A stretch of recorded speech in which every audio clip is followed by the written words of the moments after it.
What's All up, right. everybody? Welcome to the Existential Stoic podcast, episode 58. Today, we are doing an episode on the myth of Sisyphus by Albert Camus. I'm Randy. I'm here with my buddy Danny. What's up, Danny? What's up, Randy?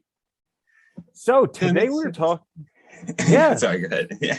that's great. We're doing a good episode on this one because some people just don't like to read the book and they'd like to hear our opinions on it. And more than that, I mean, you teach philosophy, so it's a Yeah, I great do. perspective to have. And I live philosophy, so you know, Yeah. Gotta live simple it and as you gotta that. teach it, right? Simple as I'm that. an I'm an exemplary figure in my own life, right? There we go. Yeah. Boom. So to begin with, the myth of Sisyphus. Can you give us like a general overview? What is it? Yeah, so it's Camus writes the myth of Sisyphus in a work called The Myth of Sisyphus and Other Essays. And the myth is like it's his rendition of a classic myth, literally from the Greco-Roman period. And it's most people probably know Sisyphus. It's the guy that's pushing the boulder up the mountain, right, for eternity in the underworld. So basically what Camus does is he examines this myth to sort of explore what this says about the human condition, human life, and he makes some sort of using Sisyphus as sort of like a model, right? He tries to sort of think about like what does this maybe say about human beings generally and about how we can be happy. Because like one of my favorite things about the myth is the last line of Camus' rendition is he says, one must imagine Sisyphus happy. So this idea that if we examine this myth, we need to imagine that he's happy, even though this guy's being tortured, pushing a boulder up a mountain. And when it gets to the top, it rolls back down. And he has to walk back down and go get it and push it back up again. And that's his burden. It's just this constant for eternity doing this. And Camus points out in the beginning, Sisyphus is condemned to this torture for various reasons, depending on whether you read it in Greek or Roman.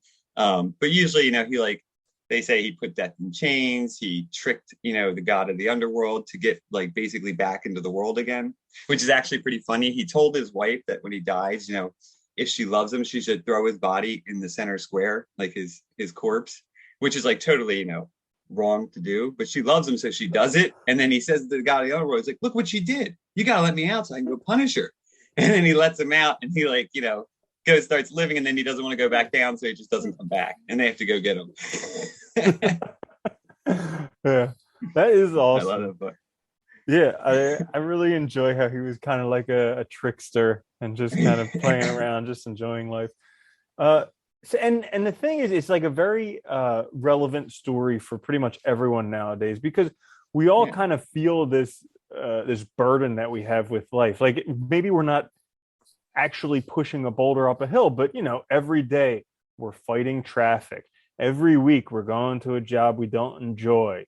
We're doing this over and then we have these things that we want, like we really want to get a higher education, so we go to do this Yeah. degree, and then every week we're taking these classes and we're doing this thing and we're doing that thing, and it's like it almost feels like life loses the joy in it.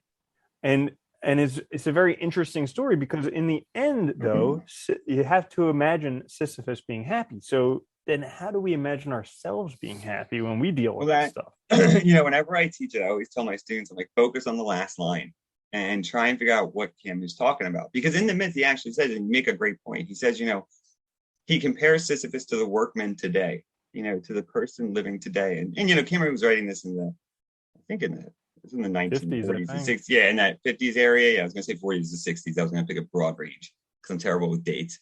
But, he's writing it back then, but he's thinking about, the person's going to work. And like you said, even like, our regular everyday can feel like we're pushing a boulder up a mountain because it's like, you end the day and it's like the next day, the boulder's right there at the beginning and you got to push it back up again. Or like, you find yourself, you don't like your job, so you make a change, but then you got to go to school. It's like you have another mountain with another boulder, right? And it's like, no matter what you choose to do, everything takes time. Everything requires this, like, we all have, I think one way is like, we all have our boulders, right? We all have our burden that we're trying to get up that mountain, and it always rolls back down because it's like the next day restarts. And life can feel this very monotonous, like torture almost, right? And he even says, it's like, the myth becomes tragic when the hero is conscious. Like when you have self-awareness, that's when it becomes tragic because you're aware that the boulder keeps starting at the bottom and you keep pushing it up, but you're never it feels like you're not making any progress, right? We're not reaching some goal. And I think we feel this way too with just happiness in general, or like the idea of a good life, right? We all want to live that good life, but it's like sometimes it feels like it's not, like we talked about this before, it's not necessarily a goal to achieve. So it's like, it's that funny problem where we think of it as a goal. We think it's like, oh, if I just get this boulder to sit on that mountain, I'll be happy. But the Mm. problem is gravity exists and the boulder won't. Yeah, I like your analogy of wanting the boulder to sit up there with the goals, because you can either look at it on like a short time frame, on like a day to day where every day is Yeah. pushing it up the hill, or you can look at it on kind of like a goal based thing where the goal is pushing it up the hill. And it's interesting how no matter what, the boulder never stays up there. Like you can't push it up to where it stays up there. And I've tried to delude myself so many times with thinking that once I achieve that goal, that'll be it. Like every time I set out for Yeah. these goals, I'm like, oh yeah, as soon as I achieve it, the boulder will stay up there. And it never does, because then it just No. rolls down the other side. So yeah, that's a really interesting part. But What? like, I mean, I can so kind of like uh feel in line with this myth, because when you wake up in the morning, like you got to get ready for work, and then you go to work and you got to do a whole bunch of stuff you don't want to do, and then you get home and you got to work out and you got to Yeah. do all this stuff, and then finally you have like an hour. While you're exhausted, you have like an hour to actually do what you want to do in the day, which is never enough time. Yeah. And then like that's like the moment when the boulder's coming down the hill when you're not actively pushing it Yeah. up, and then you have to go back to sleep and start pushing it up the hill again. And like I can so relate to this story on living on a day-to-day Yeah. basis. And it's funny too, because it's like, like work, if you don't do your job, you'll lose your job, you lose your income. Exercise, if you stop exercising, you lose all the progress you made, right? So it's like everything we take on can feel like a new boulder, because it's like it's this perpetual activity that we have to keep working on to keep ourselves at that spot or at that level, right? And I think that's what's so difficult about it. And it's funny because there's at the very beginning when Camus starts to like sort of starts to give us this myth, he says at the very beginning, he says myths are made for the imagination to breathe life into them. Right. So like, myths are like, usually like parables or stories with some sort of lesson or point, or they make some claim about, the human condition, at least in the way Camus reading it. And I always like that idea that, we can look at these myths and we breathe life into them by imagining, what's happening, maybe imagine ourselves in the situation. And through that, we can maybe come to some understanding of what the purpose of the myth is, what is the, the goal of this story? What is it trying to tell us? And you said there too, like that you get that hour, right? And he actually says that, for Sisyphus, it's he gets the boulder up, and the part that interests him is when he has to walk back down the mountain. He calls it the hour of consciousness, or the breathing space, right? He has to turn around, walk down, and get the boulder. So he does get this little bit of time to himself. And that for Camus seems to be the crucial point of this myth, is that he is conscious. And when you're pushing a boulder, you can't think, right? You're engaged in such physical activity. It's like, when you're going about your day to day, it feels like that sometimes. Like we don't get a chance to really like reflect, to think, to enjoy life. Like we're just distracted all the time. And I think that part of the myth is important too, that, when we're in these activities, we can also miss out on life because we're not really aware of what we're doing. We're distracted by the task. We're distracted by the effort. And we're not really like fully conscious and aware of the present. We're in the moment. That makes sense? Yeah. Yeah, definitely. Like there's a whole bunch of parts that I wanted to comment on about that. But Oh, like yeah. what you're saying about being in the present, because we talk about kind of the small delights. And that, because it's so counterintuitive. Like we spend all our time focused on the future, but like the future is closer to death, which is less life, you know? So but like we spend all of our time and all of our energy trying to get there to the future instead of being here in the present. And like I'm doing this all the time now, where I'll be doing something that yesterday I wanted to do, but today I'm doing it and I'm thinking about what I'm supposed to do tomorrow. And I Yeah. keep catching myself in that, because I'm like, what am I doing? Like, this is the thing that I wanted to do so much yesterday. Now that I'm doing it, I'm totally focused on the next thing, completely missing out on all of this. Well, it's funny. It's like, when you hear people say like, like, oh, I want to get my savings up to 20,000 or 100,000 or a million. And then they reach that point, and as soon as they reach it, they're like, oh no, it's 2 million or 10 million or 100,000 or whatever, right? They're on to the next goal and they're looking ahead again. They don't even enjoy the fact that they reached it. Sometimes it doesn't even register. And it's true for so much in our lives. It's really funny. Like we are constantly in a way like distracted from the moment, I think. And people, whether you're living in the past because of something that happened and you've never gotten over it, or whether you're always looking towards the future, the next goal, it's like you're never living when you're actually alive in the moment. You're always like, your brain's always somewhere else. Yeah. Yeah. And it's interesting because like, especially for a while, I was like really deep into meditation and all this stuff. And there was like this big goal, like fixation about being enlightened. It's like, oof, once I'm enlightened, like that's it. Like, ooh, once I'm enlightened. And it's funny because like a lot of, I don't exactly know what enlightenment is. I mean, I'm definitely not enlightened, but it's like enlightenment is kind of just like focusing on what you're doing right now. So it's like, you're already there. Like you can just do it right now. Like you're totally 100% enlightened now if you just focus on what's right here. Yeah, but we're so focused on this theoretical goal. Like we live in these fantasy worlds. You know what it is too? It's like, yeah, it's fun. And like, it's such a funny thing to say about it too, because it's like, we're so worried about expectations, artificial values, artificial desires, all these things that are sort of like constructs of society that we don't even realize what we're doing. And we don't even enjoy the life we're living because we're so caught up in other crap. And I think that's a big part of, what Camus is trying to get at with the human condition and the myth of Sisyphus, right? Is that we're all caught up in this sort of like pushing this boulder up, this pointless labor, right? And he says at the very beginning, he said, when the gods came up with Sisyphus's torture, they thought the worst punishment would be pointless and purposeless labor, just labor with no end. Like that's the worst thing for a conscious person. Because it's like, if you're conscious and you can never reach the goal, it's like, once you know that, it's like, it just becomes harder and harder to do, right? It becomes more and more of a torture. And I think we all feel that. It's like, when you're young, you get into college, you're excited, you're like, yeah, I'll get a job, blah, blah, blah. It's like, then you get out and you realize like, oh, it's this for the next 50 years, right? Or Until whatever. I die. Right? Yeah, basically, right? With no real purpose to it unless you create one, no real point unless you make it, no meaning unless you give it meaning, right? It's just going to be this day in and day out. And I think that's where so many of us struggle because, like, for Camus at least, he's one of the existentialists, and he thinks one of our biggest problems, I think, and this goes back all the way like to Nietzsche, is nihilism, is that pointlessness, the meaninglessness of existence. That Sartre said it very well. He said, we're thrown into existence. And like the only thing we know, the only fact we know is that we'll die. That's it. Everything else, it's like there's no guidebook given to us. There's no like manual. There's nothing. So how do we live our lives? What's meaningful? Why are we doing anything? That's all up to us. And if we don't solve it, we're just kind of pushing a boulder up a hill with no end. Right? And it's until you eventually just, one day the boulder rolls over you, I guess. Mm-hmm. Yeah. I like in the end, like the last sentence where he says, you have to imagine Sisyphus is happy. And I was kind of thinking about that because like you learn a little bit about Sisyphus before he has to push this boulder up the hill. And he's a bit of a shyster, he cheats death twice. Like death goes to put him in chains and he ends up putting the chains on death. And then like he gets brought back. So like he's kind of trying to find the loopholes in life and enjoy life and kind of make the most of it.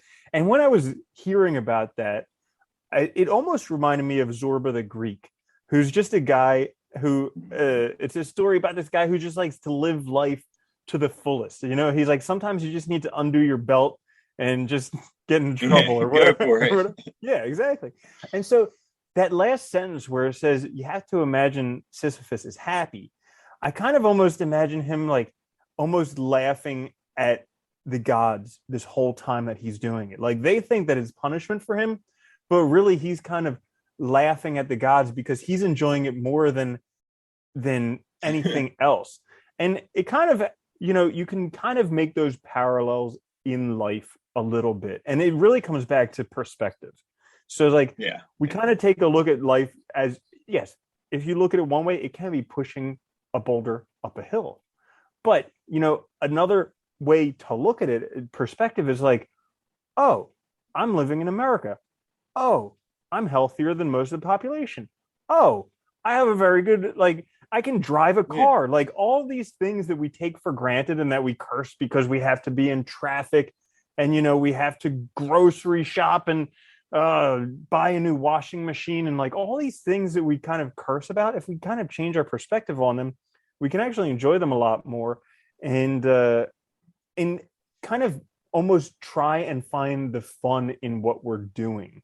Like, for instance, when I used to work as a veterinarian, I really didn't like the profession, but Yeah. I, I used to like, I used to get a kick out of like having conversations with the clients because like I was the only veterinarian that could actually talk with people. Like I don't understand, but everybody else got into veterinary medicine because they like animals and they hate people. And me, I just accidentally got into the profession. So like having conversations with the people and like they would just be like blown away that I greeted them when I entered the room. And it was just like, it's finding these little things in what you're doing that can just you find that enjoyment.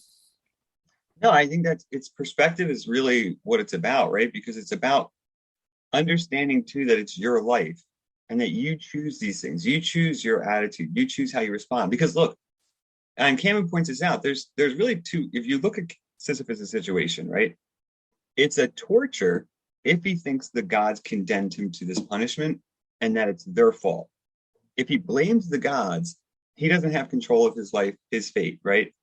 So he's suffering because some external force said, no, you did something wrong. Now you have to do X. And you're going to do X forever. And you're going to suffer because of it.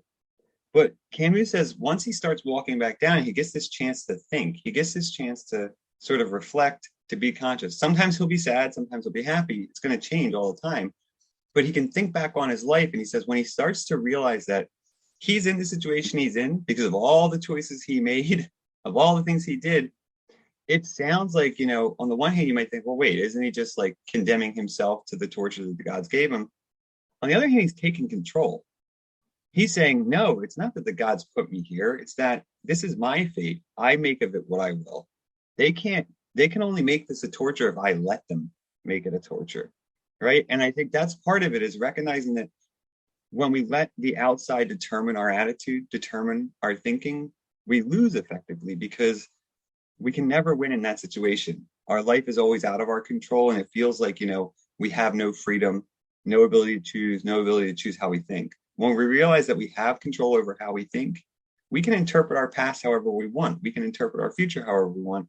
And we can interpret the moment however we want. And I think that's what's crucial for Camus, is that freedom of thought, that freedom to sort of, the freedom to sort of interpret your past and your present however you want, that you have control of that. That's what's crucial. And I think you make a good point, right? That you can, yeah, you can look at it like, oh, this traffic sucks every day. Or you can be like, this is great. I can drive a car. I can do all these things. I get to do this, right? I get to push the boulder up the mountain. And I Mm. get the chance to reflect on my life. And part of it is just, putting together sort of reflecting on our past, our experiences, and making them meaningful, right? Saying, I am the person I am now because of all these things that happened, recognizing that connection and taking control of who I am, my fate, seeing it as something that I caused, not something that was caused by external factors. I think that is Yeah. crucial.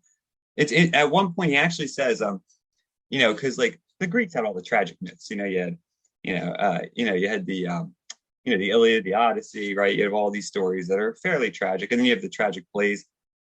And he says that Sisyphus, he says he concludes all is well, just like Odysseus did, right? He says, this is a quote. He says, "I conclude all is well, and that remark is sacred. It echoes in the wild, unlimited universe of man. It teaches that all has not been exhausted." And I really like that because it suggests like the limitless possibilities in how we interpret our world, our reality, the limitless possibilities because we're meaning making, right? The meaning is not out there to find. We create it. And once you realize that, I think Camus thinks the possibility for happiness opens up. That's a really good point because it's uh you know he who believes he can and he who believes he can are both usually right. Confucius Yeah, said that, right. Henry Ford said that, a whole bunch of other people have been quoted as saying that. Everybody But it, smarts at it at some point. yeah, Like, but it's like it's this crazy self-fulfilling prophecy because like when you're in a bad state of mind, you're like the world sucks. And because you're in that state of mind and you're looking for that, you find evidence that the world sucks. And then it's the hardest thing you'll ever have to do in your entire life to switch your perspective to the world is actually getting better. All is well. But as soon as you switch that perspective, the whole entire world changes. And it's like, wow, why would anyone look at it any other way? It's like both are occurring at exactly the same time. And you have the choice which one you want to pursue. And if you want to pursue life sucks, then go for it. But I guarantee your life is going to suck. It's going to suck. Yeah. And granted, you could, and here's the other thing. You could also choose all is well. And the first 2 years of all is well, you just get kicked in the teeth. That can happen too. But you stick with it long enough, and eventually life gets tired of beating up on you, and all is well. Yeah, and you know what's funny? It's like, I mean, I still find myself flipping back and forth all the time. Like just literally last week, like I felt like everything sucked. And then like, you know, I recognized, identified it, made some changes. And it's like, and then all of a sudden it's like it's like a total transformation. It's amazing. And like, it really is true though, dude. It's like, it really is up to us to choose how we're going to view things. And saying all as well is just saying like, there's no point to any of this anyway, right? I mean, Camus firmly believed that there is no overall meaning. There is no overall purpose. There are no gods to condemn us to eternal tortures or to judge us for doing this or that.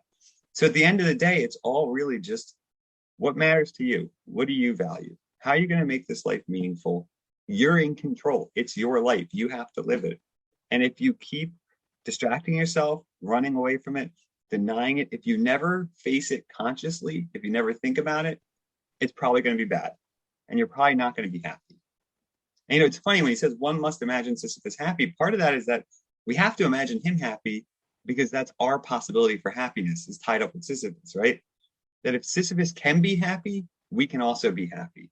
And we can be happy because we can determine the conditions of our happiness. We can determine what makes life meaningful and why. And I think that's really, it's a really beautiful myth in that way because it captures this so nicely in like 4 pages. It's amazing. It really is. Mm-hmm. Yeah. And also like another part of that story is just like, you know, choosing life, because on the one hand, we know we're going to be pushing this boulder up the hill. Like no matter where you are, like whether things are going great for you or they're not, there's going to be difficulties in life. There's going to be problems in life. Sometimes it's going to feel like just nonstop pushing a boulder up a hill. And it's the idea of choosing life despite all of that. Yeah. Oh, yeah. It's choosing it. And also, dude, recognizing that we are conscious. We have self-awareness. Look at the rest of the world.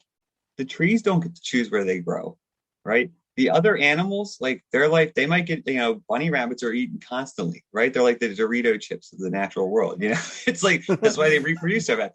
Like life is brutal, dude, for other things. And they're not even aware of it, but we are lucky. We're aware. We can decide. We can take an otherwise indifferent world, an otherwise meaningless existence, and make it into something meaningful, make it into something that matters to us, and live in a way where we can be happy with ourselves and show other people how to. And I think that's like one of the most amazing things in the world, right? Is that we have the potential to do that if we choose it, like you said. Definitely. And another thing with this myth, like last week we were talking about kind of feeling stuck in the middle. And we were talking about how really all experiences have like a beginning and middle and the end. And so really it comes back to perspective. So like Sisyphus is kind of doomed for eternity to push this boulder up a hill. So like you look at it as this overall thing as, oh, I'm just pushing this boulder up a hill forever. There's no end to it. But that's not true, because each time there's a beginning when it's down at the bottom and he starts pushing it up. There's the middle where he's pushing it up. And then there's the end where it rolls back down and he has to go get it. And so like I oftentimes find that as like an illuminating part of life. Like when I'm encountering the most difficult times in life, I try and break down my day into like, can I just get through this day? Because sometimes like the things you have to conquer and the stuff you have to deal with is just overwhelming. But I'm like, this day, can I get through this day? Can I do this as best as I can? And sometimes you even have to come down to like this hour. Can I get through this hour? And I was it just going to helps say so that, much. like this minute, you know, it's just whatever you have to, however small an increment you have to make it, right? Because if you can get through it, you can get through it. And that's all. You can prove to yourself that you can get through it, right? And I think that's the other side of it too. Yeah, I heard this story in one of the books that I read about this. I think it was after World War II. There were some guys whose plane crashed in like the India-Burma border, and they had to hike hundreds of miles through like dense jungle. And the first day of hiking, he stepped on a nail and had that rammed through his foot, Yeah. and then he had blisters all over. And he's like, I don't know if I can make it. And like everybody else was suffering just as badly, but it's like, can I just make it to that next peak? Can I just make it to the end of the day? And it's just like these little, instead of looking at the whole thing, like instead of being like, oh, I need to pay off all this debt, or instead of being like, oh, I have to work at this job for my whole entire life. It's like just today. Like, can you just take today and do the best, like make today a masterpiece, do the best that you can today, and then stack those on top of themselves. Like I love this story about Will Smith when he was, I think, Yeah. 11. His dad knocked down a wall and then had Will and his brother rebuild it, and they're like, it's impossible, but his dad said you have to do it. And so they just started stacking, like putting bricks, one brick after another. And it took them the whole summer or something like that. But eventually they did it. And they saw that like all you need to do is lay this one brick as best as you can lay it. And you just do that one time after another, after another, after another. And before you know it, you have a wall. And I think that's kind of like a really nice allegory for life, kind of like the myth of Sisyphus, because all he had to do was like push his boulder up the hill as best as he could and enjoy doing it. And you have to imagine him being happy and being like, ha ha, Zeus, you thought you were torturing me. I'm enjoying this. Well, that's the great part though, is it's perspective. Because like you said, when you break it down like that, it's like he always has the walk back down. He always gets that time to think. He always gets that time to still be a conscious being. In a way that you might say the myth would have been worse if it was just an unending hill, and all he was doing was physical labor, but he still gets a chance to be conscious. And that's where he can win, because it's in our conscious minds that we can change everything. We can change the meaning, we can change the intent, because we have that power. And I think that's what's so powerful about the myth. Like you said, I mean, literally everything can be broken down. Like if you have too much debt, you pay just an extra dollar this time, right? And you can keep stacking that and keep building. And then maybe next time you pay an extra $5. You just keep doing it that way. Just like, like any trip, one foot in front of the other will eventually get you there. And it's like, but we get so caught up in looking at the big picture that we really do. We miss the fact that it's just a lot of little steps, and that we also miss the fact that we're conscious and we can decide how we look at it, how we perceive it. And I think that's the most powerful thing about this is, it's like happiness for Camus seems to be like an attitude, a choice, way of thinking, of being in self control, right? It's about taking ownership of your life, not letting others own it, and that's where happiness lies. And I think it's a really interesting conception of it, because it's not a goal. And for Sisyphus, right, there is no goal, so it's not like he's going to reach happiness, but he can be happy. And I think that's what I love about it. It's not that happiness is not like, oh, you got to be virtuous, you got to do this and that, you got to collect all these things, then you'll be happy. It's, oh, you can be happy right now. It's just a matter of your mental state and your choice. Yeah, I always like that. How when I was younger, I would always say, when I have this, then I'll be happy, or when I do that, then I'll be happy, or once I'm there, then I'll be happy. And I started to realize that I always got to those points and then I wasn't happy. So, so now Explain whenever yourself. that, yeah, so now whenever that comes up, I always flip it on its head. So like, because that thought still comes up. It's like so deeply programmed, that if then Yeah. programming, that like it still comes up. I'm like, once I achieve this goal, then I'll be happy. Once I realize that, I'm like, oh no, no, no. Once I'm happy, then I'll have that goal. And then I Yeah. just work on enjoying where I am and enjoying the process and all that stuff. Well, that's the other thing that's nice about Sisyphus, right? It's like he can say, once I get this boulder up to the top, but it's just going to roll back down. He's going to have to always do it over. And that's really true in our lives. Like, I think when we're younger, we go to school, we develop that mindset of once I get this, then that, because we have grade school, it's very structured. You go through each grade, you get your degrees, you go to college, and it seems like, oh, life is just stacking these things like this. It's just one little goal after another. But the reality is it's not really what life is. You can try and live that way, but you're not going to be happy. You're just pursuing goals arbitrarily. and there's no, you have to still give the meaning, the purpose. You still have to make it into something. And I think that's what's cool. Like, because you can be happy the whole time. You don't have to just wait for it. Yeah. And there's also happiness to be had in the struggle. Like, Yeah. I know when I was like working really hard as a veterinarian and I didn't want to do it, that even though I was suffering then, I knew I was working towards something that I really, really wanted. So like even in the difficulty, it was still 100% worthwhile. And even though like I hated it, it was still like, this is getting me where I want to go. So it's necessary and I enjoy it because of that. Yeah, but you also recognize that that life wasn't right for you, and you made it meaningful by giving yourself a purpose beyond it, right? That this will be the means to living how I want. This will be the way that I get there, and I'm going to do it as fast as possible, right? And I think that's the thing that we often forget, is that when we're struggling with something, we can look beyond it.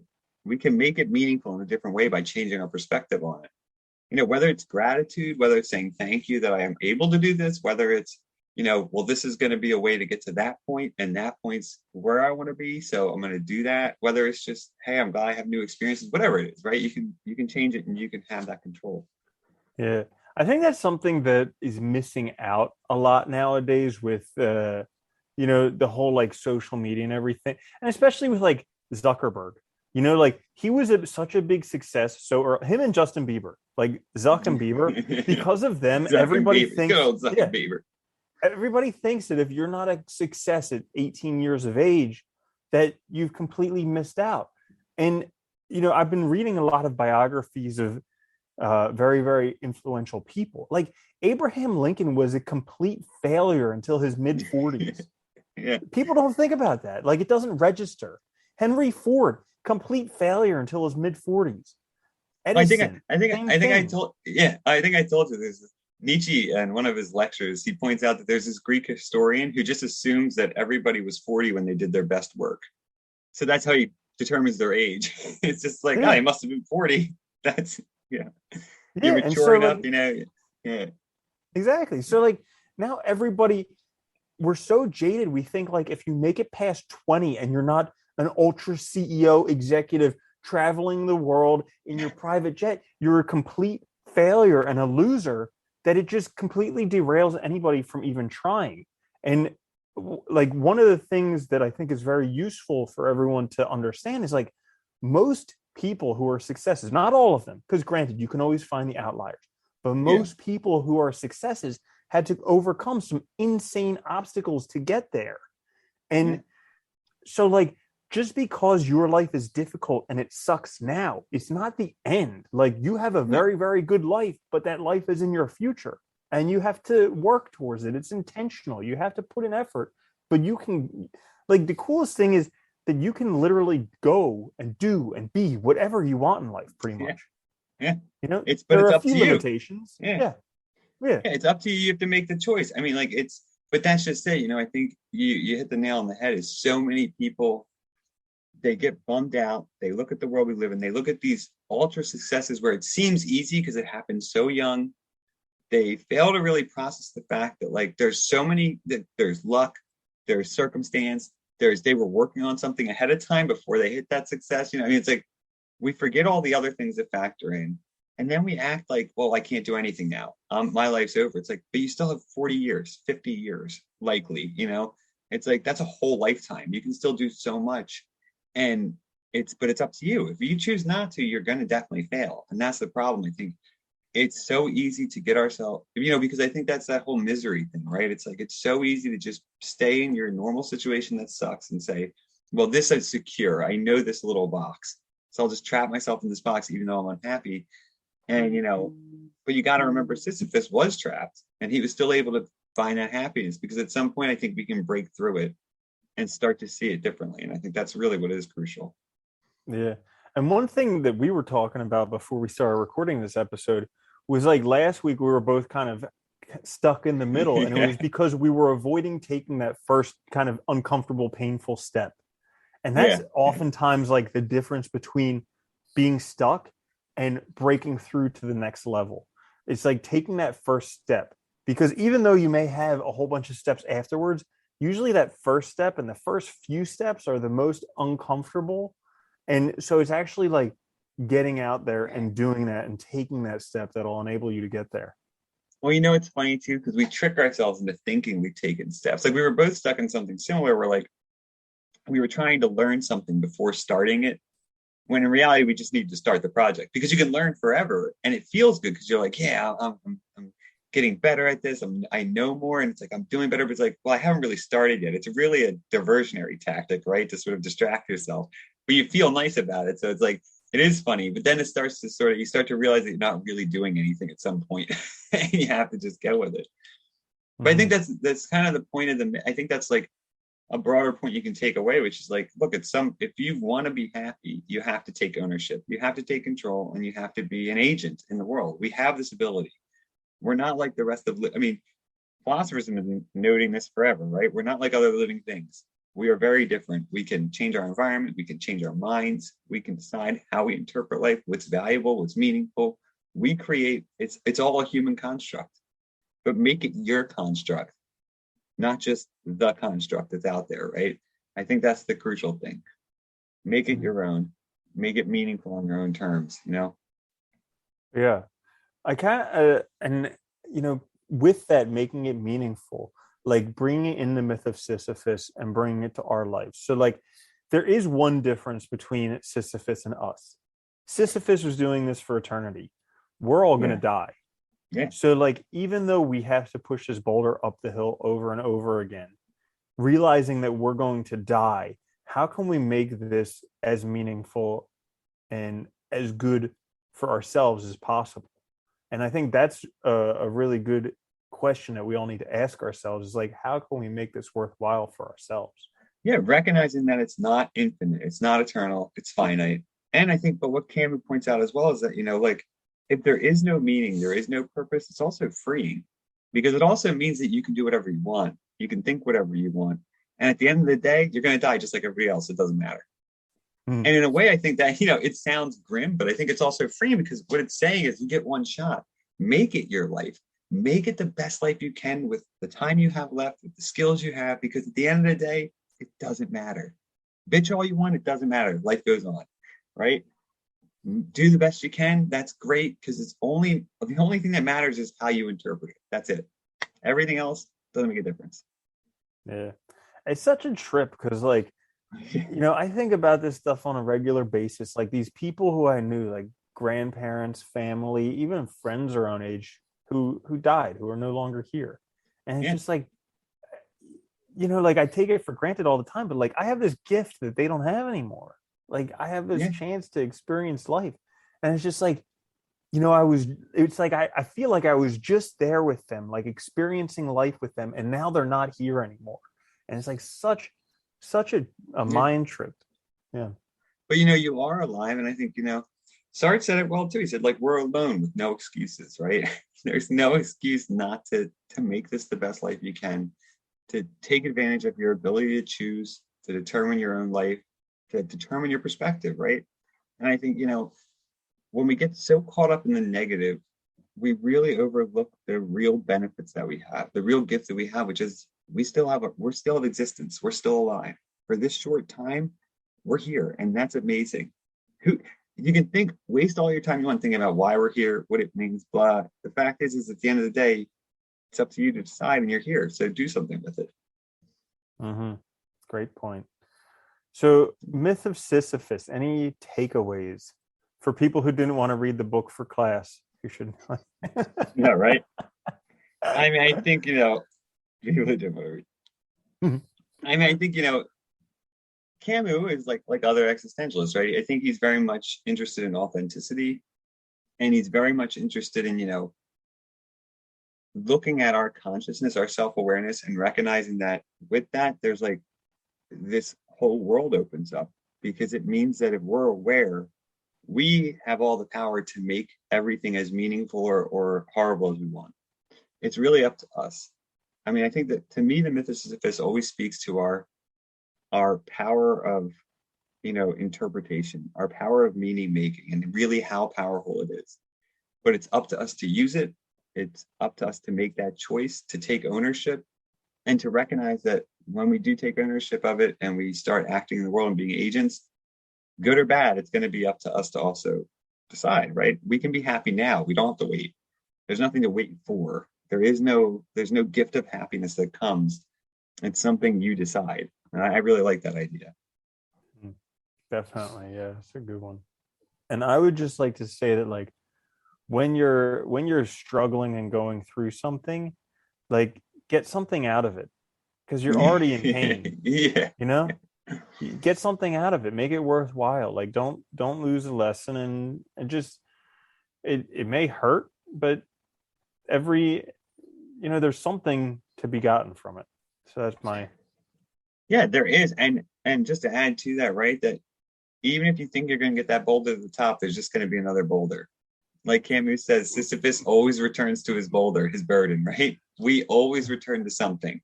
So don't try and trick yourself by thinking that there's a magic end to the process. The end is death. So for us, at least, not for Sisyphus. So you always return to something. It's like asking a better question. Like, how can I enjoy this difficulty? Well, it's like, you see people do it all the time. They imagine, like, oh, once I have a ton of money, I'll have no problems. And it's like, you're still alive, dude. You're still going to have problems. Things are still going to happen. It would just solve a lot of your main problems now, but it's not going to fix everything. I think that's the burden. Because then you got the problem, like, okay, I've got all the money in the world. I've done everything I want to do. Now what do I do with my life? That's the next problem you get. Yeah. You still have to make it meaningful, right? You're still alive. Awesome. Well, so that is it for episode 58 of the Existential Stoic podcast on the myth of Sisyphus by Albert Camus. Make sure to join us midweek for a short quick fix, and then we will see you back next week. I'm Randy. That's my buddy Danny. I'll see you later, Danny. Later, Randy.